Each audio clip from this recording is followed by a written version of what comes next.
Hello everyone, ఎలా ఉన్నారు అందరూ? నేను నైట్ వీడియోలో చెప్పాను కదండి, ఇంకా ఈరోజు ఉదయం వారాహి అమ్మవారి గుడి దగ్గరికి వెళ్తాము అని. అమ్మ దయ వల్ల వారాహి గుడికి అయితే వెళ్ళాము. ఇంక ఇక్కడ మేము గుడి దగ్గర ఉంటే యోగి ఇటు పక్కగా సుబ్రహ్మణ్య స్వామి విగ్రహం అది ఉంటుంది. ఇంకా అక్కడికి వెళ్ళి దండం పెట్టుకుని అయితే వచ్చేస్తుంది. అలా వెళ్తుంటే కాలికి ముళ్ళు గుచ్చుకుంటే ఏమో చాలా భయపడిపోయామండి. అయినా కూడా వెళ్ళి దండం పెట్టుకుని వచ్చేసింది. ఇంకా రాగానే పసుపు రాస్తుంటే నేను కూడా రాయించుకుంటానని చెప్పి కూర్చొని పసుపు రాయించుకుంది. ఇంక ఇక్కడ ఇదిగోండి ఇలా వారాహి అమ్మవారు అలాగే ప్రత్యంగరాదేవి అమ్మవారి విగ్రహాలు అయితే ఇట్లా ఉంటాయండి. ఇంకా ఇక్కడ అమ్మవారికి ఈ 9 రోజుల్లో కూడా పూజలు, హోమాలు, అమ్మవారికి సారీ, అలాగే చివరి రోజు పూర్ణాహుతి ఇవన్నీ యథావిధిగా జరుగుతూ ఉంటాయండి. ఇలా దగ్గర దగ్గర ఒక 4 సంవత్సరాల నుంచి జరుగుతూ ఉందండి. ఇంకా అలాగే అమ్మ దయ వల్ల వెళ్ళి ముందు అమ్మవారికి దండం పెట్టుకుని తర్వాత హోమంలో కూర్చుందాం అనుకున్నాం. అయితే పంతులు గారు రావడం కొంచెం ఆలస్యం అయ్యింది. ఈలోగా హోమానికి కావాల్సినవన్నీ కూడా ప్రిపేర్ అయితే చేసుకున్నామండి. ఇదిగోండి ఇట్లా మనం ఏమేమి తెచ్చుకోవాలి, ఏమేమి చేసుకోవాలి అని చెప్పి అందరూ అనుకుంటూ ఉంటారు. అయితే ఇక్కడ ఈ వారాహి అమ్మవారి హోమానికి చిలకడ దుంపలు అయితే తీసుకుని వెళ్ళాలన్నారండి. మేము తీసుకెళ్ళిన చిలకడ దుంపలు చిన్న చిన్న ముక్కలుగా మేము కూర్చొని కట్ చేసుకున్నాము. అయితే ఇంకా మా యోగి అక్కడ అమ్మవారి దగ్గర ప్రసాదంగా పెట్టిన ఫ్రూట్ ఇచ్చారు, అది తింటూ ఉంది. ఫ్రూట్ తినడం అయిపోయిన తర్వాత చేయగడుక్కుని వచ్చేసిందండి మళ్ళీ. ఇంకా మేము అక్కడ పూజకు కావాల్సినవన్నీ పెట్టుకుంటే అవన్నీ తీసి హోమం దగ్గర పెడుతుంది. ఇంకా ఈలోపు కొంతమంది భక్తులు కూడా వచ్చారండి. వాళ్ళు కూడా అమ్మవారికి పసుపు, కుంకుమ, పువ్వులు అలాగే అగరబత్తులు ఇవన్నీ సమర్పించుకున్నారు. కొబ్బరికాయ కొట్టుకుని దండం పెట్టుకున్నారు.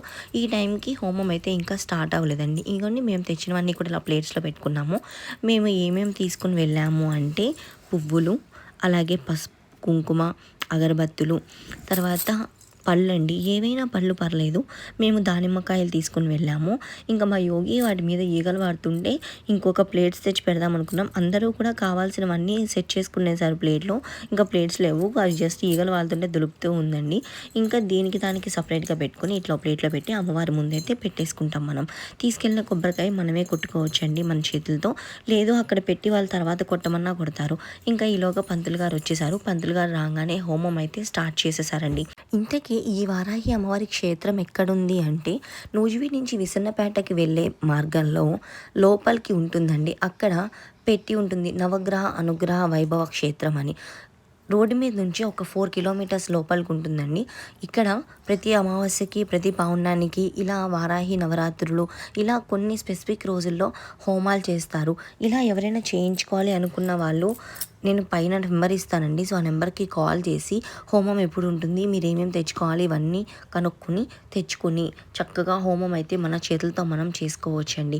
ఇంకా మా యోగి ఏం చేసిందంటే అటు సైడ్ వెళ్ళి కూర్చుంది. నేను ఇటువైపు కూర్చున్నాను ఆపోజిట్ డైరెక్షన్లో. ఎందుకు అట్లా కూర్చున్నాము అంటే నా పక్కన వేరే వాళ్ళు ఉన్నారు. అయితే యోగి ఎవరైనా పక్కన ఉంటే కంజెస్టెడ్గా ఉంటే కూర్చోదండి. అది ఫస్ట్ నుంచి తనకు అలవాటు. మీ చిన్నపిల్లని ఇలానే ఎందుకు పెంచుతున్నారని మాత్రం ఎవరు క్వశ్చన్ చేయొద్దు, మనసులో కూడా అనుకోవద్దండి. తనకి కంజెస్టెడ్గా ఉంటే ఆ ప్లేస్లో యోగి సెట్ అవ్వదు. సో అందుకని చెప్పి తను ఎదురుకుండా వెళ్ళి కూర్చుందండి. ఇంకా నేను కూడా ఇటువైపు ఇదిగోండి నేను చెప్పాను కదా ఇట్లా కూర్చున్నారని, వీళ్ళెవరో కొత్త వాళ్ళు కదా అందుకని అసలు కూర్చోదు.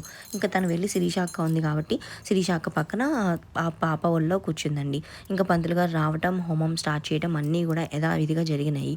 అయితే మనకి ఏంటి అంటే ఈ వారాహి అమ్మవారు నవరాత్రులు చక్కగా ఈ ఇంట్లో చేసుకునే వాళ్ళు ఇంట్లో చేసుకోవచ్చు. లేదు ఎవరైనా కూడా కుదరని రోజుల్లో మనకి చెప్తూ ఉంటారు పంచమి నాడు, అష్టమి నాడు చేసుకుంటే మంచిది అని. అలాగే ఇంకా ఈరోజు ఆదివారం కదండి, మేము ఇంకా ఇక్కడికి వెళ్ళి హోమంలో అయితే కూర్చున్నామండి. అలాగే మా యోగి మొత్తం హోమం అంతా అయ్యే వరకు కూడా చేసుకుంటూ ఉంది. ఇందులో ఏమేమి హోమంలో సమర్పిస్తాము అంటే చిలకడ దుంపలు సమర్పించామండి. అలాగే బియ్యము, పళ్ళు, పువ్వులు ఇవన్నీ తీసుకుని వెళ్తే మనం హోమం దగ్గర కావాల్సిందే హోమం దగ్గరికి ఉపయోగిస్తారు. అలాగే అమ్మవారి నైవేద్యం దగ్గర ఉపయోగిస్తారండి. తర్వాత పంతులు గారు అందరినీ ఆశీర్వదించారు. మంత్రపుష్పం అవుతుంది. అందరూ కూడా భక్తి శ్రద్ధలతో వారాహి అమ్మవారికి నమస్కారం చేసుకుని వాళ్ళ మనసులో కోరికలు చెప్పుకొని ఆ మంత్రపుష్పం అవుతున్నంతసేపు కూడా అమ్మని స్మరించుకుని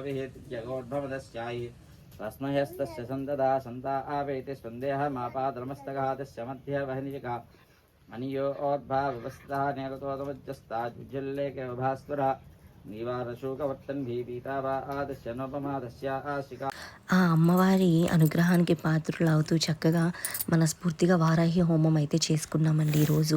ఇలా మీలో కూడా మనస్ఫూర్తిగా చేసుకోవాలి అనుకున్న వాళ్ళు పైన నెంబర్ ట్యాగ్ చేస్తాను. ఆ నెంబర్ దగ్గర కాల్ చేయండి. మీ డీటెయిల్స్ అవన్నీ కూడా వాళ్ళకి చెప్పండి. హోమానికి ఏమేమి తెచ్చుకోవాలో అడగండి. వాళ్ళన్నీ కూడా మీకు అవైలబుల్గా చెప్తారండి. సో తర్వాత కొన్ని పిక్స్ తీసుకున్నాము. ఆ పిక్స్ కూడా నేను ఇక్కడ అటాచ్ చేసుకున్నానండి. తర్వాత తీర్థప్రసాదాలు తీసుకుని కొంచెం సేపు అక్కడే కూర్చుని అక్కడి నుంచి ఇంటికైతే స్టార్ట్ అయిపోయామండి. అయితే ఇక్కడ వారాహి అమ్మవారు, ప్రత్యంగిరాదేవి అమ్మవారు, శ్యామల అమ్మవారు, అలాగే ఇలా చాలా అండి, చాలా మంచి మంచి పర్వదినాల్లో హోమాలు పూజలు జరుగుతూ ఉంటాయి. మనస్ఫూర్తిగా వచ్చి ప్రశాంతంగా పూజ అయితే చేసుకోవచ్చండి. ఆ వారాహి అమ్మవారి కృప ఆశీర్వాదములు అందరి మీద ఉండాలని మనస్ఫూర్తిగా కోరుకుంటున్నామండి. ఛానల్ని ఇంకెవరైనా సబ్స్క్రైబ్ చేసుకోకపోతే చేసుకోండి.